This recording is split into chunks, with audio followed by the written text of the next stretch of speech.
Par le pouvoir du crâne ancestral. Point Break ou Bad Boys 2?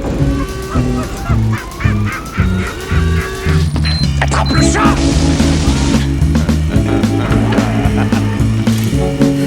Et cette fois, John Wayne ne s'éloignera pas dans le soleil couchant avec Grayskull. C'est Gary Cooper, connard.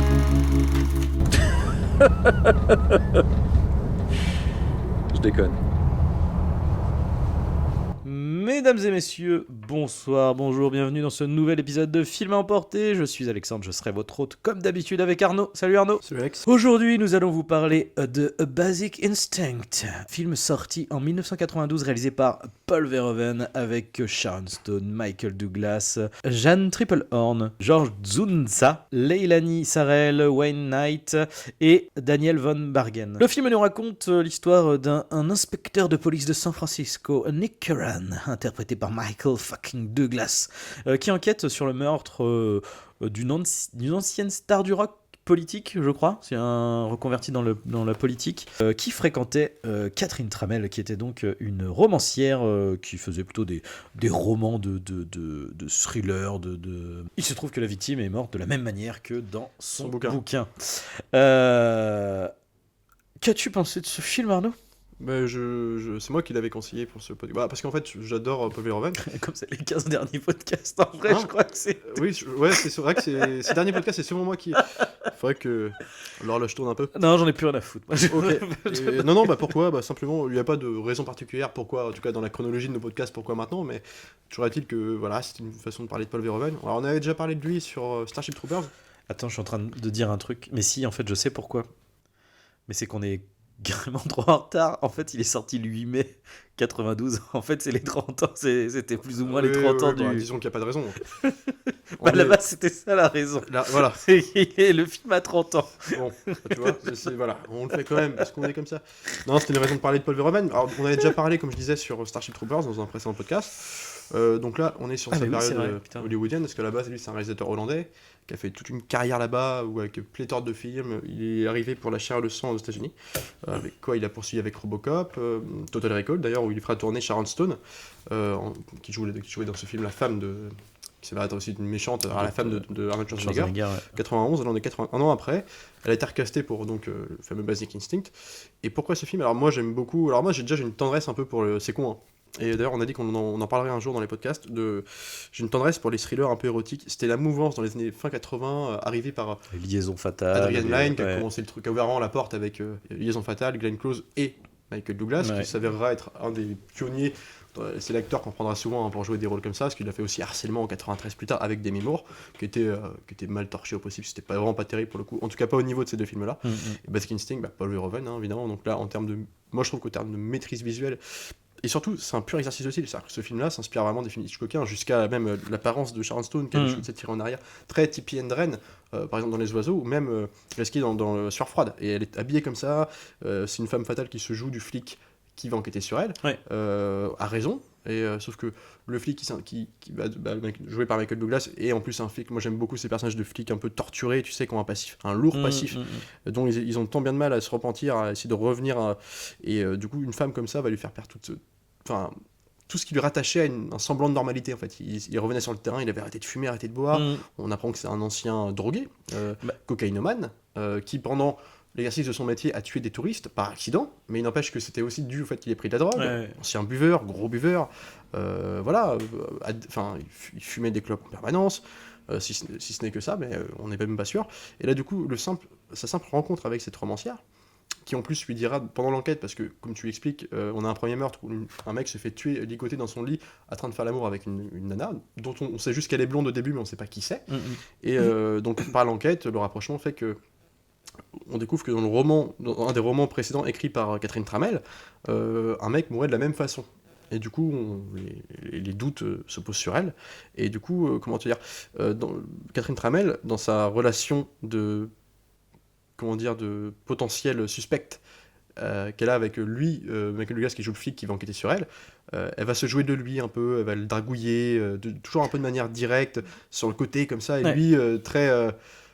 très attiré par elle, va résister un long moment, puis en même temps il va se laisser aller à ses instincts primaires. Le titre du film, il va recommencer à fumer parce qu'elle l'excite, et il est ravagé par sa beauté, il est excité par elle, jusqu'à même que ça se transforme, ces relations qu'il a à côté. Genre il a une maîtresse qui est jouée par, donc j'ai perdu le nom, mais qui est sa psychologue de l'EGS dans le film, avec qui il couche de temps en temps, et là il va commencer à se déchaîner sur elle, mais de toute façon presque des scènes assez violentes. En fait, cette scène elle est à la limite du viol, voire carrément, c'est très bizarre. Elle est filmée comme une vraie scène de violence. Adoubé en plus par la musique de Jerry Goldsmith, qui t'en fait une espèce de montant en tension progressive. C'est très théâtralisé. Carrément. Tu sais, moi ce que j'aime beaucoup dans le film aussi, quand je parle d'Hitchcock, c'est que c'est des films, alors je sais pas, j'ai pas meilleur terme, mais très chorégraphiés. C'est-à-dire que tous les moments du film, McTiernan aussi se fait, alors dans un autre registre, se fait une profession de foi à faire ça, c'est-à-dire tous les plans, les interactions des personnages dans les plans, que ce soit les mouvements de caméra, mais aussi la chorégraphie des acteurs à l'intérieur, ils ont tous un mouvement un mouvement qu'ils vont faire physiquement, ou un placement dans l'image, ou un placement de caméra pour cadrer tel type de situation, qui vont faire que ça va faire avancer l'histoire. Par exemple, tu sais, un truc tout con, t'as Michael Douglas qui retourne, alors bien plus tard dans le film, il retourne voir Sharon Stone, avec qui il a déjà entretenu une relation.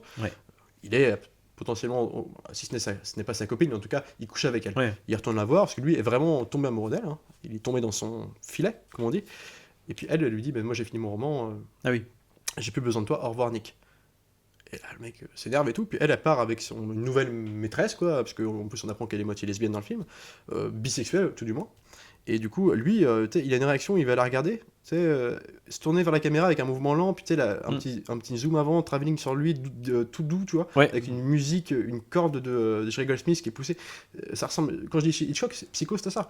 Psycho, c'est les mouvements quand Norman Bates est chez lui, partagé entre Regarde à gauche, la maison, puis Marion Crane. Tout est comme ça, et tout le film est comme ça. C'est-à-dire, tout est filmé comme ça, les jeux de lumière sont... C'est les films avec les meilleures chorégraphies, et en fait ça donne un espèce comment dire, d'exercice de style hyper visuel, où toute la mise en scène est basée sur ce que tu vois. Enfin, toute l'avancée de l'histoire, c'est que de la narration visuelle pour moi, même si la mise en scène n'est pas, comment te dire, rien ne saute aux yeux, parce qu'en fait il n'y a pas de plan alambiqué, c'est juste que comment c'est cadré, comment c'est coupé, monté, je trouve que tout est linéaire, et c'est visuellement que ça fait avancer l'histoire. En plus des dialogues qui servent à l'enquête, mais je veux dire, c'est vraiment... Déjà, visuellement, je trouve qu'il y a un boulot extraordinaire. Et qu'en plus, il ne fonctionne, selon les dires de Verhoeven lui-même, d'ailleurs, qui dira en interview, ou même dans les bonus du film, qui sont vraiment nombreux, c'est que le film ne peut fonctionner qu'avec Jerry Goldsmith. Parce que Jerry Goldsmith est, comment dire, à double image. En fait, il y a une addition entre les deux, entre la musique et l'image, qui fait que... Ce que j'allais dire, c'est la meilleure bande-son de scène de cul du monde, quoi. Mais en vrai... Et en plus, la bande-son est incroyable. Quand il finit par coucher avec Sharon Stone, ça se barre, c'est limite épique, tu vois, genre, c'est vraiment... Il te fait un épique et dans la jouissance, mais jusqu'à la fin, mais parce qu'en plus, ce qui est bien avec cette scène-là, t'as une vraie scène on peut dire une vraie scène de cul avec elle, mais qui est pas filmée de façon vulgaire. C'est très cinématographique. Du coup, c'est un peu la prouesse du film, c'est qu'en fait, alors j'ai pas vu Liaison fatale, mais c'est la première fois que je vois du sexe à l'écran, justement pas vulgaire, quoi. C'est-à-dire que la plupart du temps, à partir du moment où il y a des mecs qui essayent de mettre du sexe, c'est soit un peu sale, tu vois, soit c'est vulgose, quoi. Mais voilà, et en plus avec ce côté, en touchant le truc aussi du je trouve pas le mot, surtout en plus aux États-Unis, ils sont très puritains, ils sont très, tu sais, Sharon Stone, elle est toujours hyper, comment dire, libérée, tu sais, toujours à s'habiller court, ce genre de truc, tu vois, mais c'est pas, tu sens que c'est comment dire, c'est pour jouer exprès, quoi. C'est vraiment pour titiller les autres en face, et vraiment tu sens le regard de Sharon Stone qui les regarde en mode genre alors. Mais parce que je vous attends, quelque chose, une réflexion, on parle de femme fatale aussi dans le. Alors femme fatale pourrait s'entendre juste une personne sexy qui va jouer de ses attributs pour profiter du système, et notamment escroquer des riches, tu vois, il y a un truc comme ça. Il y a un peu ça, ouais. Mais sauf que là-dedans, c'est qu'elle est. Alors il y a un truc qui est cassé tout de suite dans sa présentation, c'est qu'on sait que dans la romancière à succès, riche héritière visiblement, enfin, en tout cas richissime, millionnaire. Et qu'en plus de ça, c'est une femme avec un QI vraiment hyper intelligent. Elle est réputée pour ça. Alors, on nous fait tout un truc sur ses études, on sait qu'elle a un QI extraordinaire. Et en fait, c'est une mention religieuse. Attention quand on parle, parce que c'est vrai qu'elle a un cul Elle, extraordinaire elle a aussi. les deux, hein, on va pas se mentir. Mais voilà, enfin, elle est réputée pour être une femme très intelligente Ouais. qui va se jouer de ça, justement, et de ses attributs. Et justement, pour arriver à la fin, à ses fins, c'est-à-dire, elle écrit un nouveau roman, on le sait dès le début, et en plus, elle joue encore avec le personnage unique qui est donc joué par Michael Douglas, qui enquête sur elle, en lui disant qu'elle lui dit bah, j'écris un bouquin sur. Bah, c'est l'histoire d'un flic qui tombe amoureux de la femme qu'il lui faut pas. Puis alors, Michael Douglas qui rentre dans le jeu aussi, parce que la séduction, tu vois, il lui fait bah, et comment ça se termine? Ah bah elle le tue. Et tout est. Et puis, et en fait, tout est. C'est un jeu. C'est un jeu, puis la scène de sexe qui va arriver finalement au milieu du film, elle est d'autant plus, entre guillemets, excitante, c'est qu'elle est amenée. C'est-à-dire que pendant 1 heure, il se cherche, Bah, il y a une c'est tension, ça, en fait. lui ne doit pas sauter le pas, franchir le pas. C'est ça, c'est que lui doit pas, elle fait tout pour l'amener là, et en même temps elle le rembarre parce qu'il y a des moments où il y a un peu des tentatives où il se Ouais, et bien sûr. finalement elle le repousse, et là oui, c'était vraiment le moment où les deux, tu vois, décident de jouer ensemble et d'y aller, quoi. Mais ça donne des scènes que je trouve, moi, que je. Enfin, tu vois, il y a toute une scène que j'adore, c'est que lui, en gros, son dilemme, c'est de ne pas franchir le pas. Et en même temps, alors, au début, quand il la rencontre et qu'il la ramène au commissariat en voiture, et il l'observe se changer, parce qu'à la base, il la retrouve dans sa maison de la côte, donc tu vois, elle est chez elle, un peu pas forcément très bien habillée, donc elle dit ok, j'ai vu avec vous, laissez-moi me changer. Elle change, puis elle fait exprès de se changer dans une salle, porte ouverte, où lui, il voit de loin qu'elle a pas de culotte. Et puis il la regarde, enfin tu sais, il y a un espèce de jeu comme ça, puis, où à l'interrogatoire, on sait qu'elle a pas de culotte, et du coup, quand elle fait son mouvement de jambe, le culte maintenant, bah, et en plus, c'est marrant, c'est parce que ça, je fais une courte parenthèse là-dessus, c'est que on lui avait dit dans le tournage qu'en gros, on verrait pas vraiment sa partie, quoi, intime, que ça allait être coupé une ombre avec. Et sauf que, bah, en fait, on voit tout concrètement, quoi. Alors, il y a des gens qui disent non, ce que vous voyez, c'est pas ça, c'est un pli de peau, mais non, enfin, tu vois, on n'est pas idiot, quoi. Et du coup, elle lui en a voulu. Et, tu m'étonnes, en même temps, comme on l'avait déjà expliqué sur c'est quand même Starship Troopers chaud, plus tard, ouais. où il y a moins d'unité, mais quand même, Oui. on est quand même dans le Starship Troopers, il y a des scènes de douche entre militaires hommes et femmes Ouais, qui se douchent en même temps. Bah là, Charleston, c'est du polo tout craché, hein, mais pour faire en sorte qu'ils soient tous à l'aise sur le plateau, bah, ils se mettaient à poil. Enfin, ils étaient à poil en train de filmer les scènes. Attends, ça donnait un truc pas possible, tu vois. Et en plus, Michael Douglas, lui, est connu aussi pour avoir alors j'ai perdu le terme, une obsession, une dépendance sexuelle. Enfin, c'est un mec qui a une il est addict sorte de sexuel. déviance comme ça, mais c'était connu pour ça aussi. D'accord. Il adorait faire ça. Il castait avec Verhoeven, l'actrice qu'il voulait avoir en face de lui. Donc c'est lui qui a. Non, mais tu vois, c'était vraiment une époque aussi, quoi. Ouais, là, c'est chaud, quoi. Toujours plein de bienveillance, hein, c'est pas la question, mais c'est juste que c'était c'est des mecs qui étaient mais partis là-dessus, quoi. Ouais. Et c'est pas pour rien qu'on le verra dans plein de rôles comme ça. Hein. Oui, c'était harcèlement, c'était nul harcèlement. Mais par contre, c'était encore ce rôle-là. Mais ce que j'aime bien dans ce film-là, c'est que, ouais, justement, alors, tu vois, il lui dit, il le ramène au commissariat, il lui dit, mais est-ce que vous fumez? Vous avez une clope, pardon? Lui, il fait, non, je ne fume plus, tu vois. Puis plus tard, elle s'allume une clope dans la voiture. L'autre, il lui fait, mais je croyais que vous fumiez pas. Non, c'est pas ça, je croyais que vous avez pas de cigarette, quoi, en fait. Oui, après elle lui dit, mais vous recommencerez à fumer et tout, je sais pas quoi, et le mec il fait. Enfin, elle le met déjà dans son. Il y a une dualité où en fait elle le titille sur son passé, et tu vas replonger. Parce que tu vas tomber amoureux de moi, je suis là entre les choses, en gros tu vas replonger, tu vas tomber dans mon filet, quoi. Et c'est ce qui lui arrive. Et très vite il commence à fumer. Et en plus c'est même pas mis en avant. Il refume, tu vois. Il commence à boire. Il est chez lui parce qu'il s'est engueulé avec un mec du DGS, un mec du DGS qui enquête sur lui toujours parce qu'il a un lourd passif derrière. On parle de la mort accidentelle de ces pauvres touristes, mais qui est arrivée à plusieurs reprises, mine de rien. Il a tiré sous l'emprise de la coke, en pensant tirer sur l'agresseur, il a tiré sur des touristes qui passaient dans le champ. Et du coup, le mec a plein de dossiers au cul, l'IGS lui en veut, concrètement, le responsable arrête pas de le faire chier dans des bars et compagnie. Et enfin voilà, donc le mec, c'est un mec borderline. Et moi, j'aime beaucoup ça, et la scène où, toi, il y a une scène où il est, je sais plus, il rentre chez lui simplement après l'enquête, il rentre dans son petit appartement un peu craignos, toi, sans vie. D'ailleurs, c'est aussi ce que j'aime bien, c'est que toute la décoration, il n'y a pas de vie dans ce chez lui. Gris, tout en carton, il n'y a pas beaucoup de meubles parce que le mec n'existe pas et c'est un mort, quoi, tu vois. Et elle le retrouve chez lui, mais après tout, pourquoi pas? Parce qu'après tout, elle est suspecte, il n'y a rien pour la mettre encore sous le coup de la justice.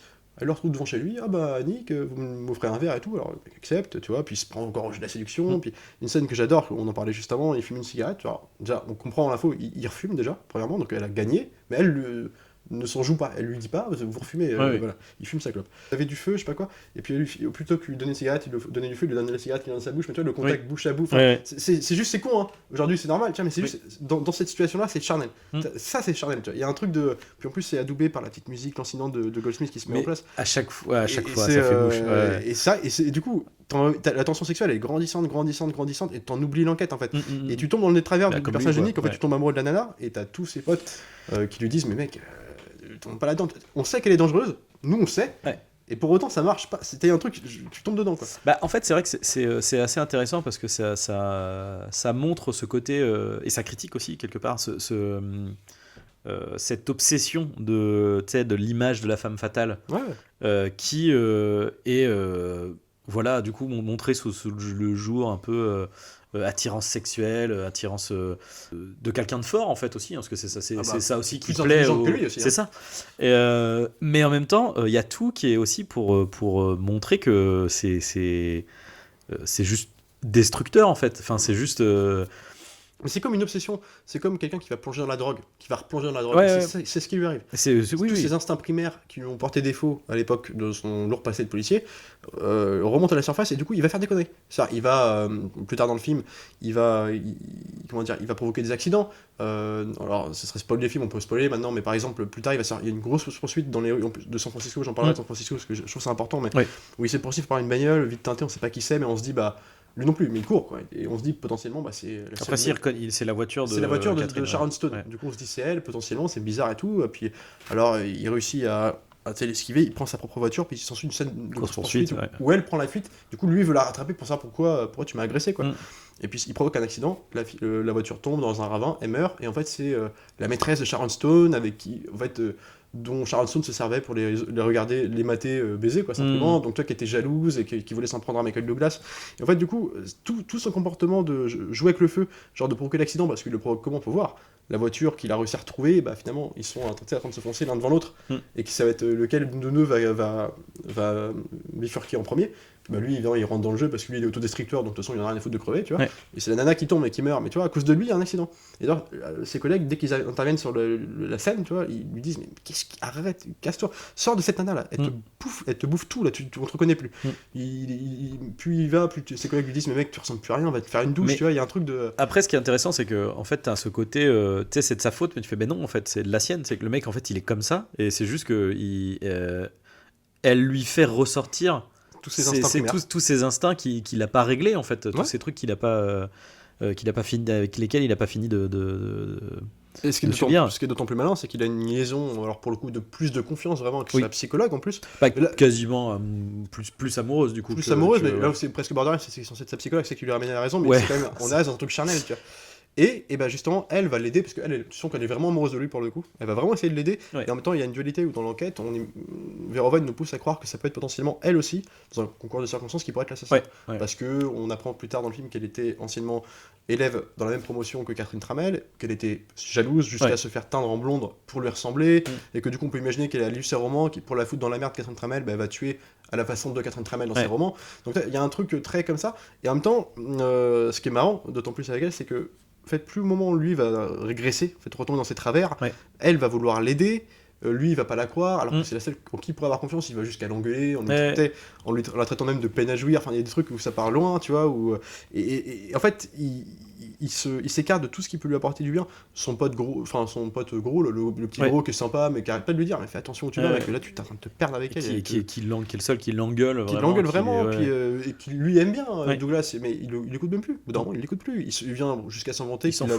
qu'il a couché avec elle sans capote, tu vois. Donc c'est comment, t'assistes une espèce de descente aux enfers d'un mec aussi, quoi. Ah bah c'est ça, après on suit le parcours de quelqu'un. C'est ce qui est aussi un peu quelqu'un piégé par déroutant, hein, tu quelqu'un chuté quoi. Puis ce qui est marrant, c'est qu'il suit la propre histoire que lui dit dès le début Catherine Tramell. Genre au moment que j'ai écrit là, c'est un flic qui tombe amoureux d'une personne, une nana dont il ne devrait pas tomber amoureux, et il va finir par mourir.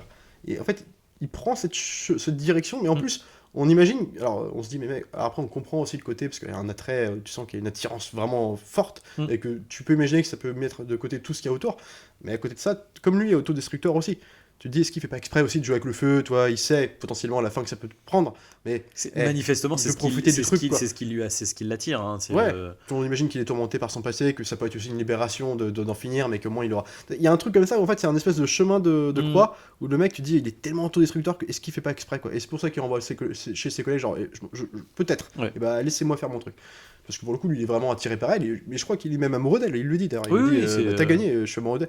Et pour se jouer, faire bonne figure, il lui dit, je t'aurais quand même pour faire croire, je suis encore sur ton enquête. Alors, mais bon, tu sens qu'il dévie, quoi. Parce que très vite, il commence à dire c'est plus elle, tu vois, il commence à dire je crois pas que c'est elle finalement, et puis il commence à enquêter en contre-enquête sur la psy, qui est censée être la femme qu'il aime, tu vois, quelque part. Donc ça, c'est là En aussi... fait, du coup, en fait, les rôles s'inversent. C'est-à-dire qu'en fait, quand il est amoureux de quelqu'un, enfin de la psy, il est en enquête et il est en soupçon sur Sharon Stone. Et plus il va changer le curseur et plus il va tomber amoureux en fait de Sharon Stone, plus il va enquêter, plus il va avoir des soupçons sur la psy en fait. Enfin, à chaque fois, c'est ça. Bah, jusqu'à la tuer. Jusqu'à la tuer, jusqu'au. D'ailleurs, au final, est-ce que tu. Alors, comment tu vois la fin, toi ? C'est-à-dire que. Parce que sur le principe. En fait, tu peux voir le film comme. C'est bien Catherine Tramell qui est responsable, enfin qui a bien fait tout ça, qui est la meurtrière, etc., qui a tout manipulé. Ouais. Comme ça peut être effectivement, c'est la psy qui. Alors il y a beaucoup de. Alors il se dit beaucoup de choses. Il y a des légendes comme quoi on sait pas vraiment. Je pense que même Verhoeven, je pense que c'est voulu comme ça parce que quand tu regardes tu te renseignes, enfin les making of du film qui sont pour le coup, enfin pas nombreux, mais en tout cas c'est assez complet. Ils ont sorti une remasterisation du film en Blu-ray 4K avec des bonus qui étaient déjà sur les DVD, mais qui sont tous regroupés vraiment. Ouais. Et t'as plein d'interviews où en fait il dit concrètement, déjà par exemple un truc qui est à souligner parce que ça correspond à ce qu'on. Voilà, est-ce que telle ou telle fin, quelle est la bonne, tu vois, c'est genre la musique de fin de Goldsmith. Il y a un premier montage où la version où en fait ils sont en train de faire l'amour, donc le film se termine comme ça, avec Catherine Tramell et Michael Douglas. Ouais, dans le lit. Et puis en fait, la caméra bifurque tombe, alors dans un ton très Hitchcockien pour le coup, parce que là, c'est un travelling lent qui va sous le lit, tu sais. Et on voit le piqué à glace. Oui, sachant qu'il joue en plus sur tout le truc. Elle veut le choper juste avant, mais elle le prend pas finalement. En fait, c'est ça qui est hyper. Ça, c'est cool parce que c'est un. Comment on appelle ça ? En fait, nous, en tant que spectateurs, on a des infos que les personnages n'ont pas. Ouais, c'est-à-dire qu'on a vu la mort la première fois. On sait comment ça s'est passé. Donc, on voit une blonde faire l'amour à un mec. Elle se met sur lui, elle le chevauche. Et à un moment donné, elle se. Je sais pas comment dire, elle s'étend. Et elle va chercher sous la couette, et là en fait elle sort un pic à glace et elle bute le type. Et du coup t'as vraiment l'emphase qui est mise sur ce mouvement de la main qui glisse sous le pli de la couette, et qui ressort. Et du coup, après toutes les scènes d'amour qu'il y a avec Sharon Stone, on joue là-dessus. Parce que t'as le même mouvement, elle va se mettre sur lui, elle va se mettre en arrière, les mains vont quand glisser, le ligote dans la scène. Voilà, quand tu lui attaches les mains aussi. Mais après, tout l'enjeu du film, c'est de te faire douter. Est-ce que c'est elle ou c'est pas elle, et aussi d'avoir dans la compréhension du personnage de Nick, est-ce qu'il a raison ou est-ce qu'il a tort. Mais pour moi, la fin du film, c'est que c'est elle. Oui, pour moi, c'est dit clairement. Puis le premier montage, la musique, apparemment, selon Verhoeven de Goldsmith, n'était pas assez, je dirais pas épique, mais comme si elle ne soulignait pas assez le climax du truc. C'est-à-dire qu'à la fin, il avait fait une musique où en fait on découvre qui était trop doux, qui était un peu plus douce, du coup qui sonnait l'ambiguïté. Est-ce que là il a dit refais-le avec un truc genre genre plus là, ok, c'est la révélation, tu vois. Et en fait c'est ça. Et en fait ce qu'ils disent tous dans le temps, c'est Catherine Tramell. Bon après il est de bon ton, tu vois, il y a plein de gens, on sait pas vraiment parce que mais en fait non, c'est Catherine Tramell. De toute façon, puis c'est axé comme ça. Si tu veux, tout le doute était de se dire est-ce qu'il est parce qu'il a tué finalement il finit par tuer Michael Douglas, donc son Elizabeth Garner, donc il jouait sa psychologue, parce que avec des soupçons sur elle, il la tue. Puis après sur la scène de crime où il l'a tué, t'as les flics, c'est quoi qui leur viennent, qui au début lui disent t'as encore fait une bavure, c'est pas possible. Puis en fait en fouillant autour, ils découvrent qu'il y a plein de preuves qui la culpabilisent, quoi. Et en fait donc on se dit c'est elle de la tueuse. Puis en fait double redoublement de situation, le climax, c'est le pic à glace se trouve sous le lit de Catherine Tramell. En fait ça pour en venir, moi c'est presque le seul bémol que j'aurais sur le film, c'est qu'il y a un souci de rythme sur cette partie là, en fait, sur la partie de la contre-enquête. Parce que en fait on est dans un je sais pas comment dire, cette partie fait presque rajouter pour mener à un twist, justement.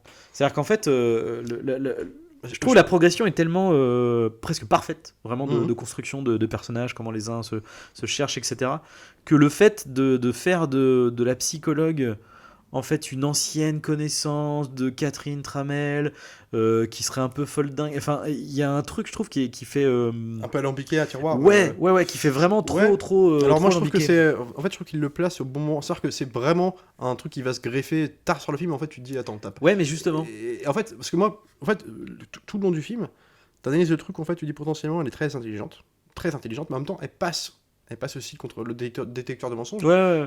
En fait, tu peux juste te dire, ok, il y a quelqu'un qui plagie ses bouquins, enfin, en tout cas, c'est encore possible. Bien sûr. Elle est trop intelligente, mais elle le dit clairement dans la fameuse scène d'interrogatoire qui a été reprise dans La Cité de la Peur, évidemment, avec Odile Doré.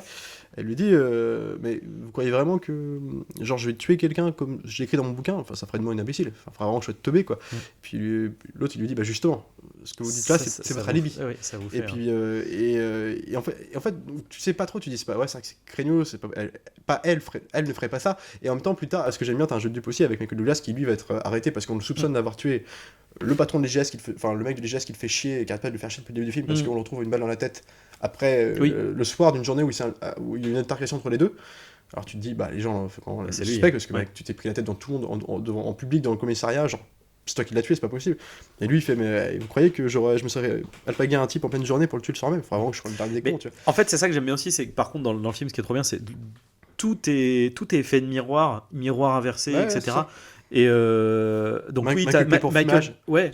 Oui, mais il y a ça aussi en fait. Du coup, Michael qui passe du statut de ah putain. Enfin, en gros, il se retrouve à la place de Catherine Tramell en interrogatoire. D'ailleurs, déjà c'est la même lumière, c'est la même pièce, etc. Et même la position, les dialogues. Et ce qui est trop bien, c'est qu'en fait, la répartition des dialogues est la même aussi, en fait. Ouais. Et ça, c'est vraiment énorme. Et même, t'as le miroir, donc avec à la fois la psy, Catherine Tramell, t'as aussi le miroir avec la maîtresse de Catherine Tramell, qui en plus est blonde et elle se ressemble énormément pour le coup. Et tout ça met un truc vraiment. Il y a un côté un peu, je sais pas comment dire. Tu sais, dans les fêtes foraines, les trucs de miroir un peu déformants, tu vois. Ouais. Et t'as un peu cette sensation-là, en fait, le fait d'avoir que des situations qui se répondent différemment. Et ça fait très. Je dis, moi, ce film me fait beaucoup penser à Surfroid pour le coup, et ça fait très Hitchcock qui aurait pris de la cocaïne. Pas pour le montage, mais dans le ton et le ton. Puis c'est un film de son époque aussi. Pas tellement finalement, parce que faut savoir que quand le film est sorti, quand il a été tourné, on savait, je pense que c'était vendu sur une histoire qui tournait depuis un moment. Ouais. Et donc en fait, à la presse, il y a eu.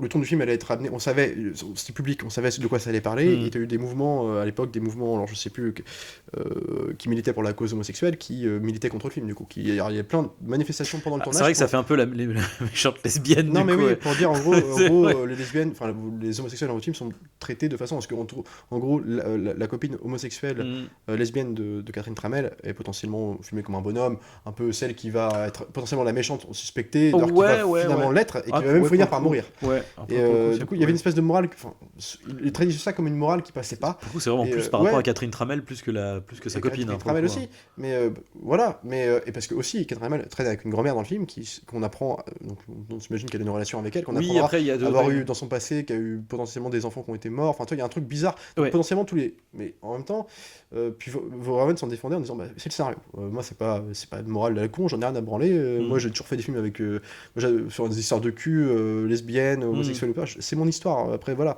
et en fait ça s'est très mal passé. Le film a été traité un peu de pornographie, une espèce de violence extrême, parce qu'à l'époque t'avais très peu vraiment une sexualité aussi brute que ça. Mais ceci dit, aujourd'hui je pense qu'il passerait pas non plus en fait. Non, mais aujourd'hui il pourrait passer, mais là il aurait un erratide absolu. Enfin ça il passerait pas à moins de. Alors ça dépend. Il devait être moins de 16, non il est moins de 16 ans, mais encore aujourd'hui Basic Instinct. Ouais. Mais ce que je veux dire c'est que c'est logique, il y a pas de tant qu'il y a pas de verge ou de vulve en gros plan, il y a pas de voilà. C'est-à-dire que en fait le film est assez malin pour déjouer ça. Oui, mais oui. T'assistes quand même à des scènes de fellation. Alors, oui, mais c'est joliment filmé parce que tu vois la caméra quand elle commence à se pencher sur lui, la caméra remonte sur un miroir qui est en haut. Oui. Miroir étant un objet sexuel aussi, le fait de voyeurisme, oui, bien sûr. Pour ça, mais en même temps ça donne un truc, c'est des beaux travelling. Oui. Formellement c'est impossible à dire cette scène est vulgaire parce que c'est super bien cadré. Et puis en plus il fait comment dire. Il y a une escalade dans l'excitation, c'est comme un climax d'action. Mais ça s'accumule jusqu'à la jouissance comme une bonne partie de baise, avec la musique. Non mais voilà, et c'est en ça que c'est vraiment excitant. Et moi j'ajouterais en tout cas c'est sur la forme, parce que moi je trouve que la mise en scène, moi c'est con, mais il y a un film qui me fait beaucoup penser à ce film-là, dans la façon d'être filmé, qui n'a rien à voir dans ce que ça raconte. C'est un film comme L'Antre de la Folie. Moi j'ai repensé à des scènes avec Sam Neill qui est encore, alors je sais plus où ça se passe, peut-être à San Francisco, à New York, je sais plus, où il est là au début avant de faire une espèce de road movie où il va retrouver le village d'origine, potentiellement où se cacherait l'auteur disparu. il est dans son bureau, alors je sais peut-être Los Angeles, toi, je vais dire toutes les villes, il est là, et puis en costard cravate, il joue le cynique, et puis il arrive chez lui, il lit le bouquin de Sutter Kane, tu vois. J'ai l'impression de voir Michael Douglas quand il lit le bouquin Oui, de quand il carrément, oui, c'est vrai, ouais. Et avec la même imagerie, les bureaux, les téléphones, les fax, tu sais. Oui, il y a ce même délire de la plonge, oui, la plongée dans la folie, dans le... Puis c'est les mêmes années en plus, mais tu vois, il y a un côté comme ça. Alors, la lumière, enfin la photo de Jane de Monte, moi je trouve que. Alors, d'autant plus sur le remaster qui est vraiment, pour le coup, moi j'ai le DVD de l'avant qui est pas. Là, le remaster, franchement, le film il gagne plus quoi. Il est exceptionnel quoi. C'est très en lumière orangée, les jeux d'ombre, parler de la lumière. Et même dans la boîte de nuit, hein, qui souvent ces passages-là font ultra kitsch et bien sûr. Et ça marche. Ça marche super la bien. scène d'interrogatoire qui ne peut pas marcher parce que un interrogatoire. Aucun n'a une lumière bleue comme ça. Disent-nous, on a fait un truc, on s'est fait plaisir à la scène. Ça n'existe pas. Ça n'a aucun sens. Mais en fait, ça passe trop bien parce que et en plus, c'est la salle d'interrogatoire pour être filmé quoi. Et en plus, des espèces de lignatures sur les rainures. Ça crée des ombrages sur la tête des protagonistes qui s'affrontent et ça marche du tonnerre. Mais vraiment, et la scène, il y a une scène que je trouve magnifique par exemple, c'est genre. Mais ceci dit, tu te poses pas la question quand tu vois la scène. Non. Ça passe. Mais il y a une scène qui, moi je trouve que, alors elle est pas anecdotique, mais en tout cas elle sert pas le plus dans l'histoire. C'est après cette scène, je sens de l'interrogatoire. Elle demande aux flics est-ce que quelqu'un peut la raccompagner, évidemment Michael Douglas propose et tout. Alors c'est quoi, il regarde partir, genre c'est pas le dernier des cons, il va y aller pour l'interview. Alors après il y a aussi un truc à ce moment-là parce qu'il est quand même en soupçon.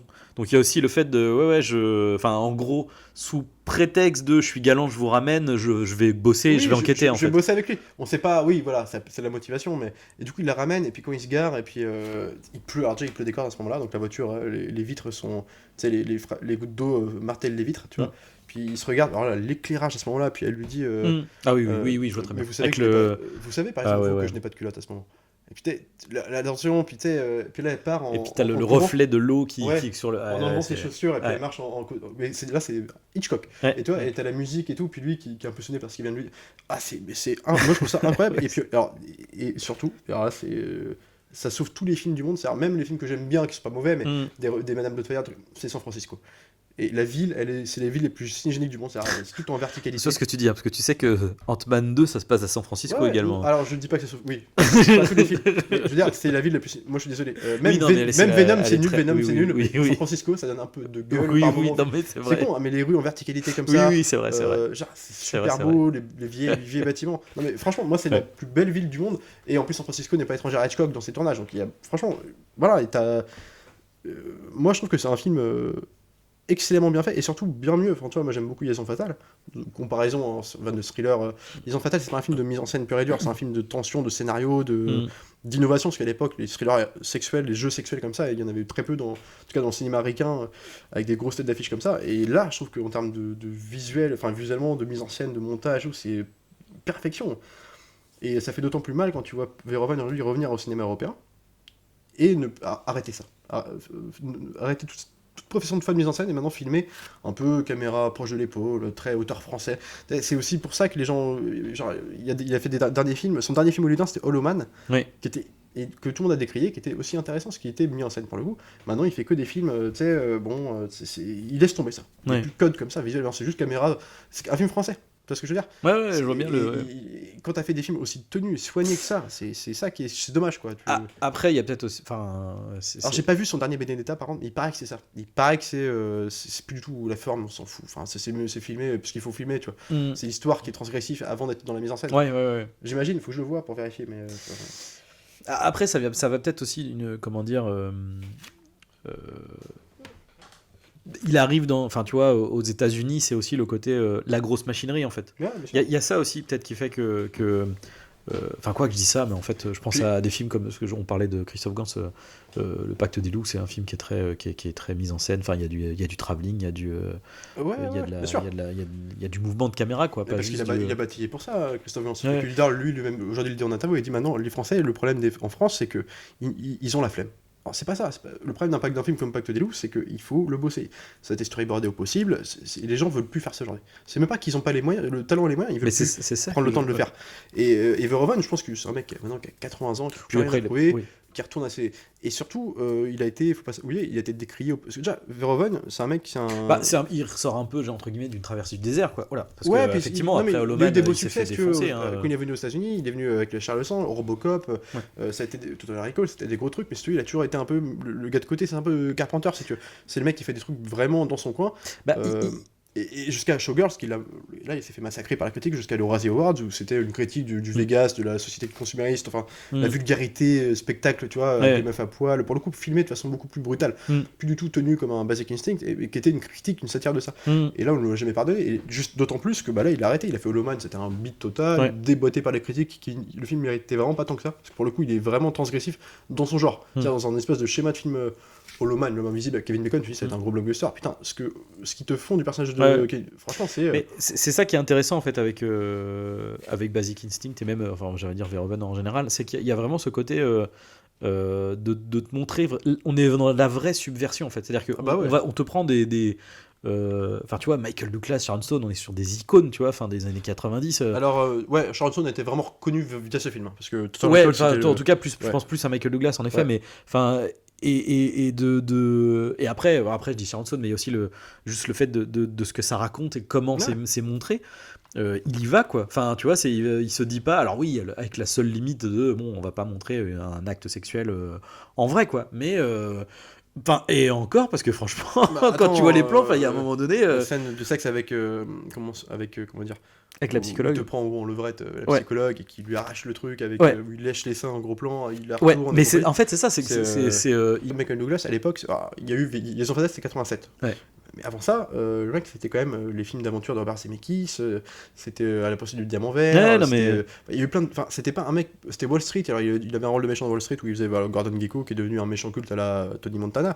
Mais genre, c'était pas du tout un mec comme ça. Enfin, et du coup, lui, il s'est fait une spécialité pendant longtemps de faire des rôles comme ça. Enfin, pour longtemps, il a pas fait que ça. À côté de ça, t'as les Black Rain de Ridley Scott. Enfin, t'as eu plein d'autres films. C'est lui qui faisait les thrillers érotiques des années 90. Du coup, après, Et il avait en plus cette réputation d'être un addict sexuel. Enfin, il y en a plein des gens comme. C'est une espèce de déviance. Assumé quoi.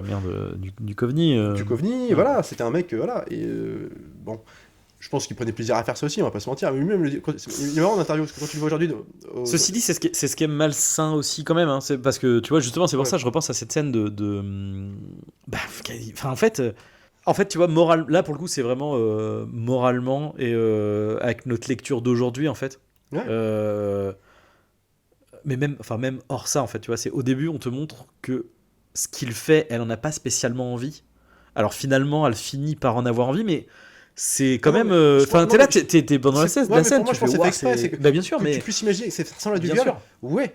Et d'ailleurs, c'est parce que c'est filmé comme une vraie scène de violence. Et oui, en plus, c'est amené juste avant, parce que juste avant, il y a une scène où il s'engueule et tout. Il est dans le bar, il s'engueule. Là avec ses collègues, et puis t'as le mec du GS, le mec qui lui fait chier, qui vient lui dire attention, tu rebois du scotch. C'est vrai qu'au début, tu rebois du scotch, flingueur. Alors il s'en nommé flingueur parce qu'à l'époque, dans le doublage français, parce qu'à l'époque, flingueur parce qu'il avait tiré sur des pauvres touristes. Et donc du coup, il sait que c'est un dossier qui traîne, et du coup ça te fait chier que l'autre le persécute là-dessus. L'autre il fait exprès, tu rebois du scotch, tu t'es remis à boire, flingueur. Bah fais attention, tu pourrais devenir alcoolo, tu vois. Puis le mec il commence à se mettre sur la gueule, t'as la psychiatre, donc la nana qui intervient. Qui lui dit bon bah arrête.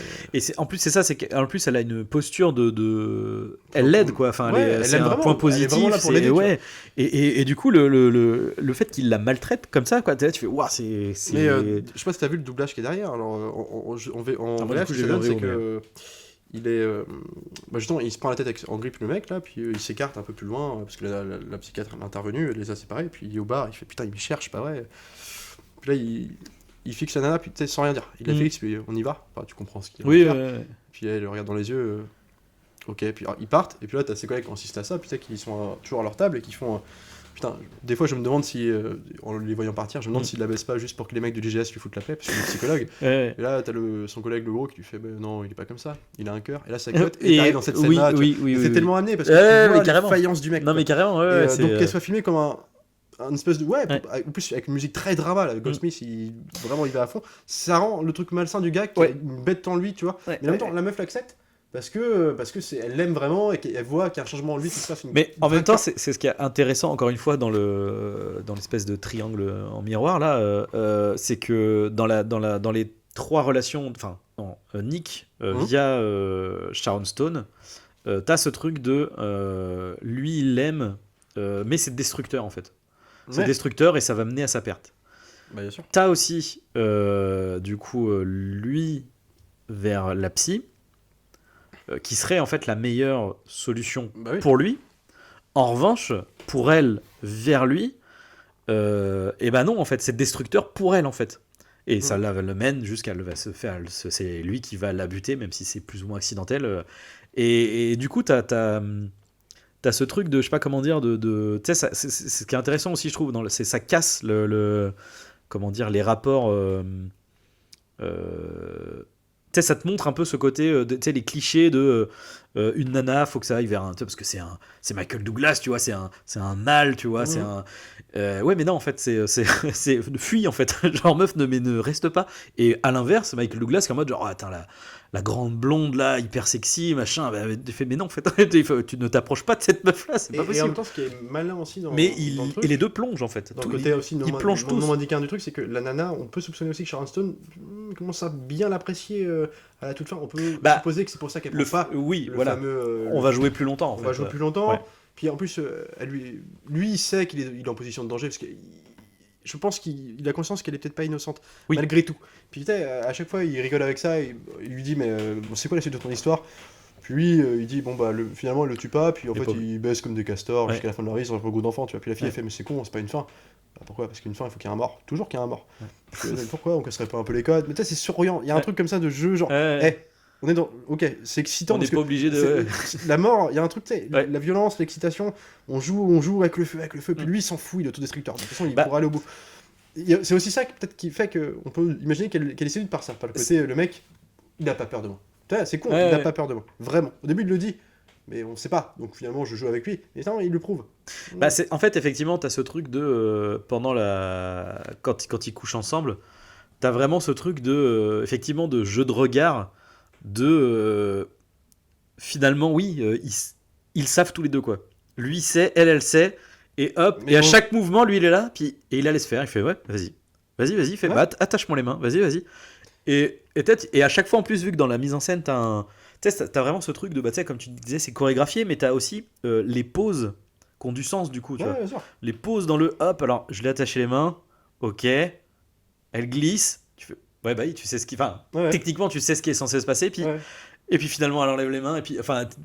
Ouais, on continue le jeu. Et ouais, Et c'est. puis d'ailleurs, à la fin, quand elle termine son bouquin, qu'elle doit, selon son plan, se séparer de Michael Douglas, plutôt que de le tuer, elle lui dit bah notre relation est terminée. Tu sens presque elle le dit, mais en étant déçue de le dire. Tu sais, il y a un truc quand même aussi, elle aussi, elle est pas. T'as l'impression Ouais, aussi, il ouais. y avait déjà un attachement qui a été créé. Et il y a un truc aussi que j'aime bien dans la personnalisation, enfin dans la caractérisation des personnages, notamment le personnage sans vie de Michael Douglas, qui justement va trouver une raison de vivre, c'est de jouer à ce jeu-là, quoi. Ouais. Et bah c'est que dès qu'il est chez lui dans son mobilier, enfin où il n'y a pas de mobilier, il n'y a plus rien dans son appart, il n'y a pas de vie, et bah à chaque fois, à chaque scène chez lui, t'as la fenêtre d'en face, Oui. ou en fond, où t'as une fête. Oui. T'as des gens qui vivent, qui survivent entre guillemets, qui vivent fois 1000, tu vois, ils s'éclatent et plus souvent un regard comme ça, un peu, il regarde de loin, comme ça, quand il attend. Et en fait, c'est toujours montré que bah lui, tu vois la face du monde, toi t'es le mauvais côté de la pièce, quoi, mec, t'as rien pour toi, quoi, t'es tout seul. Alors ça donne des moments où il regarde chez lui sa télé, il regarde, alors je crois que c'est Eraser, à un moment, t'as le meuf Ouais. qui court et t'as un monstre qui la poursuit, et avec une bouteille parce qu'il s'est mis à boire, puis t'as rien autour. Alors après, le début c'est collé sur lui, le plan plus large, t'as rien. T'as juste une télé et le canapé. Et c'est ça que j'aime beaucoup aussi, puis ça joue aussi dans la lumière. C'est-à-dire, lui, dans la partie sombre de l'image ou la partie éclairée, bah, c'est la partie, par exemple là, c'est la fête. T'as un personnage mort. Tu vois, qui traîne et puis du coup qui est tellement mort qu'il prendra le risque d'aller jusqu'au bout parce qu'il s'en bat les couilles de tout perdre en fait. Faut voir comment il réagit, hein, quand ses collègues commencent à suspecter, il s'en bat les couilles, il est là, ouais, je suis pas compris, tu vois, il s'en fout quoi. Puis encore une fois, ça joue aussi avec cette dualité de la mort, de la vie, dans l'acte sexuel, quoi, en fait. Parce que tu sais, on dit c'est la petite mort, c'est le fin. Ouais, bien sûr. Il arrive à faire cristalliser tout ça dans une scène, tu vois. Ouais, bien sûr. Non, puis t'as des scènes. Enfin, je sais pas, je trouve que moi, c'est vraiment le travail de la mise en scène sur Jerry Goldsmith. C'est un film qui est très storyboardé. Et extrêmement storyboardé. Et ça m'étonne pas parce que c'est des plans qui sont. Et les scènes de sexe notamment. Et moi, ce qui me fait marrer, c'est que justement, il raconte en interview. Il faut voir, il montre. Alors, dans les making-of, tu vois les storyboards des scènes de cul, quoi, simplement. Et c'est des trucs. Là, c'est vraiment le Kama Sutra, quoi. C'est-à-dire, t'as du 69, le vrai, de la sodomie. Ce que tu ne verras pas dans le film pour le coup. Mais c'est ce qui a été montré aux acteurs, et Sharon Stone a pris peur. Enfin, tu vois, c'est aussi pour ça que. Alors, Michael Douglas, lui, était aux anges, tu vois. Ouais, on va jouer ça, super. Ouais. Bah, et c'est Michael Douglas et Verhoeven qui l'ont rassuré aussi, quoi. Qu'on dit, bon, écoute, on va. Et par contre, Verhoeven, il le dit, il parle comme ça, en plus, c'est un mec qui est très nerveux. Il y a un côté un peu Scorsese dans sa façon de parler, tu vois. Il dit, non, mais par contre, tu signes avec moi, t'es avec moi jusqu'au. On va tout faire ensemble, jusqu'au bout. Et puis moi, s'il faut que je me foutre à poil, on se foutra à poil. Tu vois. Et donc c'est vraiment... bon, bah après, c'est un contrat, quoi. Le mec, c'est... Puis après, il faut voir, les films qu'il avait fait en Hollande, moi j'ai pas tout vu, j'en ai vu quelques-uns, mais c'était violence plus... L'essentiel n'était pas la même. Donc le mec, il vient d'un truc quand même plus policier. Basic Instinct, c'est plus policier que ce qu'il a fait avant. Il faut aussi se le dire, quoi. Alors que Robocop et tout, va savoir que les films hollywoodiens, c'était quand même bien vénère. Bah, en fait, c'est quand même surprenant, parce que déjà... c'est plus tenu, si tu veux, en termes de mise en scène. Mais c'est plus policier dans le sens où c'est... Voilà, là, il y a une inspiration très Hitchcockienne, c'est très... C'est un film qu'aurait pu faire Hitchcock, si tu veux, s'il n'y avait pas eu des censures de cul à l'époque comme ça. C'est très Hitchcockien, c'est très... Moi, il y a du psycho dans la façon de filmer, carrément. De montrer, d'avancer son histoire, dans la gestion de la musique, même Goldsmith, qui nous habitue à faire des... Là, c'est une musique très Hitchcockienne, hein. Enfin, c'est vraiment, tu sais, dans les tons très dramatiques. En plus, ce que j'aime bien dans le film, c'est qu'il y a beaucoup de thèmes. Et les leitmotivs aussi, Ouais. Parce qu'en fait, à chaque fois que leur relation, puis qu'elle arrive, la musique tout de suite, elle change de ton, elle change. Surfroid, c'est un mec qui suit une femme tout le long du film, avec un but précis. Là, Michael Douglas, il suit une femme tout le long du film. Il la suit au sens stricto sensu, c'est-à-dire que. Elle la suit jusqu'à chez elle. Ouais. Elle lui dit, parce qu'elle s'en rend compte, mais elle lui dit même, j'espère que ce soir vous êtes en congé, mais que ça ne vous empêche pas de me poursuivre quand même où je vais aller, tu vois. Puis il dit, je serai en boîte d'ailleurs. Bah moi aussi. Donc c'est exactement le même truc, c'est la même issue. Mais super bien filmé. Moi, la musique est devenue cultissime, quoi. Le personnage est devenu culte. Sharon Stone, son personnage est devenu culte.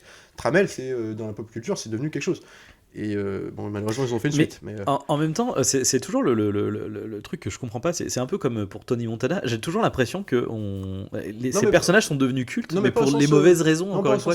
Contrairement à Tony Montana, pas au sens héroïne, c'est plus devenu un personnage de méchant culte, enfin, dans une espèce de message. Il y a quand même un truc mais même Michael Douglas, hein, ça reste, tu vois, c'est une icône, tu vois, de mec, enfin, tu vois, de flic un peu border, tu vois. Ouais, mais du beau mec aussi, quand même, tu vois. Enfin, il y a quand même alors que pas du tout, en fait, quand tu regardes le film, tu fais, mais en fait, oui, il est charismatique, il est stylé, ce que tu veux, mais en fait, je veux pas sa vie, quoi, tu vois. Ce que j'aime bien avec Michael Douglas, c'est que dans ses rôles de. Alors, ça dépend, par exemple, tu vois, là, il est capable. Liaison fatale, lui, c'était le contraire. Il faisait le rôle d'un mari amoureux, très amoureux de sa femme. Qui par exemple profite d'un week-end, enfin se laisse aller un week-end où sa femme est absente pour se laisser draguer par Glenn Close, qui elle est une vraie femme fatale, mais dans le sens plus séductrice, sans but précis, simplement de tomber amoureuse, parce qu'elle tombe vraiment amoureuse. Et, il va coucher avec elle, et le problème qui va se passer, c'est que pour lui c'est le contrat, si on baise un week-end, elle va s'amouracher jusqu'à se menacer, se couper les veines devant lui, puis lui comprend que, ok, pour qu'elle réagisse comme ça, il y a un gros problème, c'est dur de m'en débarrasser, mais elle va aller escalade jusqu'à aller tuer l'animal de la fille de Michael Douglas chez lui, et tout, puis lui s'excelle, mais il peut pas le dire à sa femme, et tout, et ça prend des proportions vraiment jusqu'à un final apocalyptique, quoi. Mais il a le rôle du... La morale aussi est là, c'est qu'il est toujours borderline, c'est que lui, dans le film, c'est censé être un gentil, la victime de la fille, mais en même temps, il a trompé sa femme. Donc il y a toujours comme s'il devait être puni par quelque chose. Et d'ailleurs, à tel point que ça a été problématique, c'est qu'à la toute fin, il y a une version cinéma de celle qui existe aujourd'hui de Liaison fatale, où en gros, je spoil pour les spectateurs, mais c'est pour expliquer mon propos, c'est qu'à la fin... T'as Glenn Close, alors il finit par avouer à sa femme parce qu'il voit que la fille commence à menacer sa propre famille. Il dit j'ai couché avec elle, je suis désolé, c'est elle qui a tué l'animal et tout, le lapin dans la casserole et tout, je suis désolé et tout. Puis elle, la femme est au courant, donc maintenant elle a aucun moyen de pression sur lui. Glenn Close. Sauf qu'à la fin elle finit par venir, couteau dans la salle de bain, elle commence à se couper se taillader elle-même, et puis elle commence à vouloir violenter sa femme et tout, puis il finit par la tuer dans la salle de bain. Fin. Sauf que à la fin, ça pas, les gens qui ont vu le film, ils se sont dit, mais il y a un problème. C'est qu'il a quand même trompé sa femme, il tue, puis il s'en sort bien, il reste avec sa femme, puis c'est le héros, quoi. Il a quand même trompé quelque chose. Alors que la vraie fin d'origine, c'était que. Donc voilà, ça se passait de la même façon, il avoue à sa femme la réalité. Elle était tenue au courant, du coup, il devait s'éloigner, puis finalement. Elle lui dit, viens me voir chez moi, qu'on parle une dernière fois, je sais pas quoi, puis il vient la voir. Alors il déplace des trucs chez elle et tout, puis elle lui parle, puis elle fait ok j'accepte, et puis il rentre chez lui, sauf que après elle se suicide, Glenn Close, mais le simple fait de leur fait venir Michael Douglas chez elle, elle a arrangé le truc pour faire en sorte qu'on croit que c'est lui qui est venu la tuer. D'accord. Donc en fait c'est Michael Douglas qui va finir en prison. Et l'autre est morte. Donc en fait ça a arrangé tout le monde, c'est pas des cas, les deux étaient perdants dans l'histoire. Et ça c'était la fin d'origine, mais qui a été... la production veut le truc, c'est trop dramatique, ils font un truc spectaculaire, tu sais, puis finalement un truc plus héroïque, quoi, spectaculaire, un peu gratos, moins subtil, puis une morale bizarre. Ça c'est le problème. Mais il est toujours un peu border, tu vois. Basic Instinct, c'est pas un mec modèle, t'as pas envie de le faire rencontrer, tu vois, c'est quand même... Mais non, mais je trouve qu'il y a une aura, parce que tu vois, moi c'est la première fois que je voyais le film, et Basic Instinct, je trouve que t'as une aura, tu vois, Ouais, bah, parce que c'est des personnes... En fait, c'est un film qui a tellement été subversif à l'époque où sorti. Ouais. Un film aussi sexualisé, Ouais. avec autant de violence dans un truc aussi cru que ça, avec des acteurs en tête d'affiche, ça devenu un truc culte tout de suite en fait. Puis il y a eu des polémiques sur, encore une fois, le tournage. Verhoeven n'a pas été un mec qui était très, comment dire, qui n'a pas été sacralisé à Hollywood, c'est un mec qui a été très critiqué là-dessus aussi sur ses penchants. Ouais. Donc c'est aussi un film qui est sorti du lot. Un film de pop culture, c'est un film qui arrive à un moment donné où on l'attend pas et qui casse les codes de ces décennies-là, quoi. Oui. On sortait des fins des années 80, enfin t'avais pas de film comme ça. Donc c'est aussi pour ça que c'est devenu un espèce de truc comme ça. Et puis en plus Sharon Stone est devenue star grâce à ce film-là. Oui. Parce que Total Recall, elle avait un second rôle, mais bon, elle n'était pas vraiment en tête d'affiche. Elle joue dans Catwoman quand même. Hein. Plus tard, ouais, non mais voilà, mais c'est devenu un icône sexuel. Sharon Stone, on l'a vu dans Mort au vif, quelques années après, mais voilà, mais c'est aussi ça, c'est que ça a été un tremplin pour pas mal de monde. Mais puis Michael Douglas, du coup, lui, après on l'a revu dans Harcèlement avec Demi Moore Bon, c'est pareil, Harcèlement, c'est un peu la même histoire que Les Liaisons Fatales, c'est Demi Moore qui joue sa collègue, qui finit par avoir une relation sexuelle pas terminée, on va dire, entre guillemets, avec Michael Douglas qui lui est marié, et puis bon, Michael Douglas, par bonne foi pour le coup, décide de pas aller plus loin. Et l'autre va vouloir se venger, mais le pourrir professionnellement parlant. Et alors si je te parle du film, c'est que tu vas comprendre pourquoi. Il y a des moments du film où c'est en jeu vidéo, parce que c'est une boîte où ils font des jeux vidéo. Ok. Avec qui travaillent avec des mémoires dans une boîte qui font des jeux vidéo, puis il y a un moment t'as vraiment 20 minutes de film dans un jeu vidéo. Donc, tu vois, et tu sais pas pourquoi, un thriller érotique quoi. Okay. C'est pas possible avec Donald Sutherland qui fait pas trop. Enfin, j'ai très envie de voir ça, du coup. Ouais, j'ai très envie de voir ça, ouais. Il fait The Game, tu vois, enfin, des personnages un peu de cons, tu vois. The Game, c'est un vieux bourgeois cynique, tu vois, qui va s'humaniser avec le jeu, finalement. Il va considérer comme être le meilleur cadeau de sa vie à la fin, alors que tout le film, il la craint, tu vois. Et voilà, mais c'est toujours un personnage un peu border, comme ça. Mais du coup, il apporte beaucoup aussi au film, parce qu'il a il a un charisme incroyable. Oui. Puis, comment dire, tu sens que le mec, il est. Comment dire. Il y a un truc torturé chez lui, tu vois. Cet acteur-là, il est très un peu lunaire, très silencieux, dans son coin, tu vois, il parle. Il a un regard perçant, enfin, je sais pas comment dire. Un regard profond, peut-être. Enfin, il fait passer beaucoup d'émotions. En même temps, il est toujours. Tu sais, moi, l'image que j'ai de lui dans il fume sa clope aussi, la scène où justement elle rompt avec lui, à la fin, genre le bouquin est terminé, j'en parle avec toi. Puis lui, du coup, il encaisse mal le truc, puis tu le retrouves le plan d'après avec la musique, tu sais. Il a donné rendez-vous à son collègue, le petit gros là, tu sais. Puis en attendant, il est assis, il est en train de ressasser le fait que l'autre a rompu avec lui. Il est assis sur le capot de sa bagnole en fumant sa clope comme ça. Grand plan large, tu sais, avec les rues derrière de San Francisco, tu vois, avec la musique, tu sais, la tête baissée comme ça. Enfin, c'est vraiment l'image que j'ai de lui. C'est un mec torturé qui est trop faible pour ne pas se laisser aller dans le jeu d'être une tramelle. Et du coup, ce personnage, lui, il marche bien. Et d'autant plus que lui se donne à fond, même dans toutes les scènes, hein, même les scènes de cul, tu vois, il y a une tête animale, il est complètement dans son truc, quoi. Et je pense que c'est le genre d'acteur qu'il fallait pour assurer ça. Bah, Sharon Stone est très bien aussi. Hein, elle a vraiment ce truc. Assez hypnotique aussi. Hein. Ouais. Mais en fait, elle a une assurance. Enfin, qui Elle a un charisme dans son assurance. Ouais, c'est ça. Qui est. J'allais dire, elle fait droite tout le temps dans sa manière de parler. Tu sais, il y a j'allais dire, elle a une diction parfaite, tu vois. Ouais, bien sûr.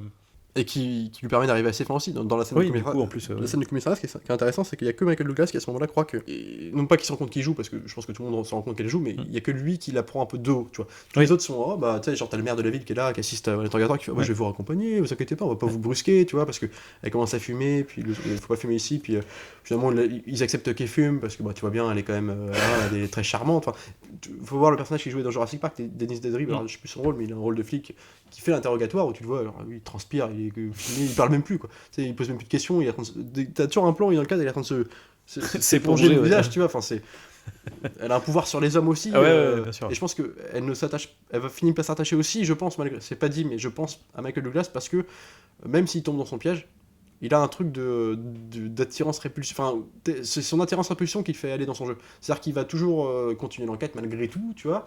Il va être dans un rapport un peu de force aussi, tu sais, la relation qu'il va avoir avec la maîtresse de l'autre, de Catherine Tramell, tu sais, il veut lui parler un peu comme un mec, elle, à chaque fois il arrête pas de lui rappeler, tu sais, genre je suis amoureux de toi, je suis déjà amoureux de toi, Et par contre, je veux t'avoir. On sait pas s'il dit ça vraiment pour se donner bonne conscience. Ouais. Mais en même temps, il y a toujours ce petit rapport de force qui est instauré, tu vois. Ouais, mais alors du coup, j'ai du mal à comprendre le pourquoi. Enfin, en fait, quel est l'intérêt de... Pourquoi pas le tuer, en fait? Parce que pourquoi elle ne le tue pas lui? Ouais, parce que je pense qu'elle s'attache aussi à lui.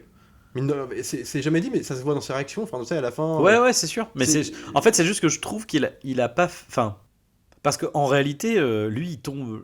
Enfin, en fait, il tombe dans son piège, quoi. Et il y a pas vraiment finalement elle le manipule tout le temps, en fait, et elle y arrive. Donc, j'ai du mal à voir la.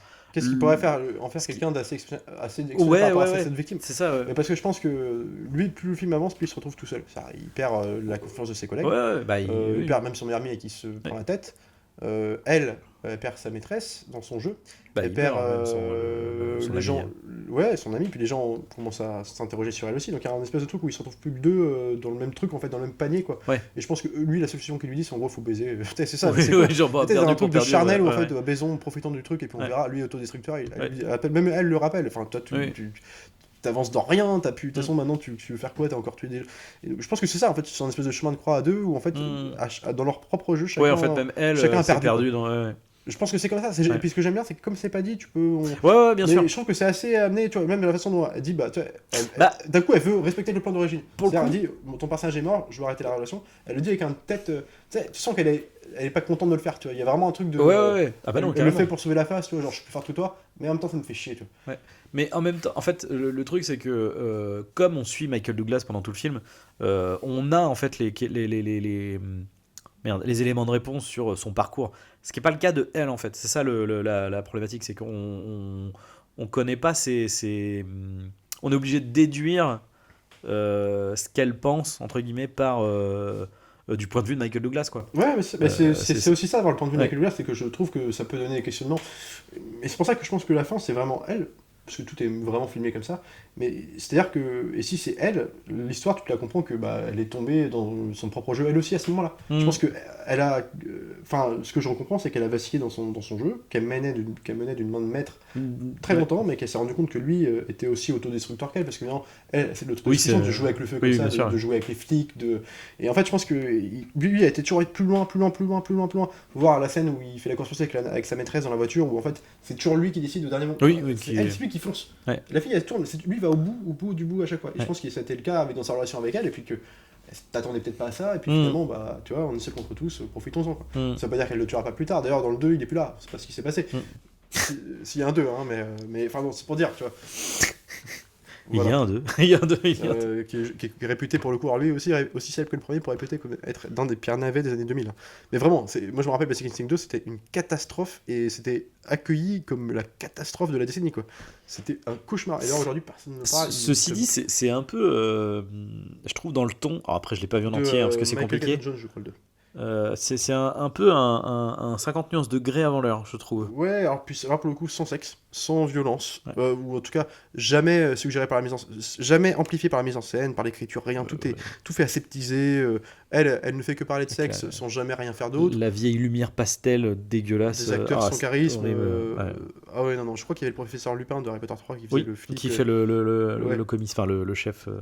Et puis pas mis en scène du tout. C'était une production, en plus c'est Harvey Weinstein qui a récupéré le truc, qui s'en est plaint derrière en disant que c'était là une catastrophe. Enfin, tu vois, c'était une catastrophe absolue. Avec des dialogues aussi subtils. Je me rappelle même dans l'annonce, ça était ces dialogues-là, parce que je me rappelle très bien du film. Le Lupin en question qui dit n'écoutez pas ce qu'elle dit, tout ce qu'elle dit est un mensonge. Même la vérité est un mensonge. Tu fais, putain. Non, ouais, que des. c'était des subtilités au possible. Ah putain. Ouais. Enfin voilà. Voilà, c'était notre retour sur Basic Instinct. Sur ce, continuez de regarder le film, c'est important. On se retrouvera la prochaine fois pour je ne sais pas quel film encore. Salut à tous, salut Arnaud. Salut Alex.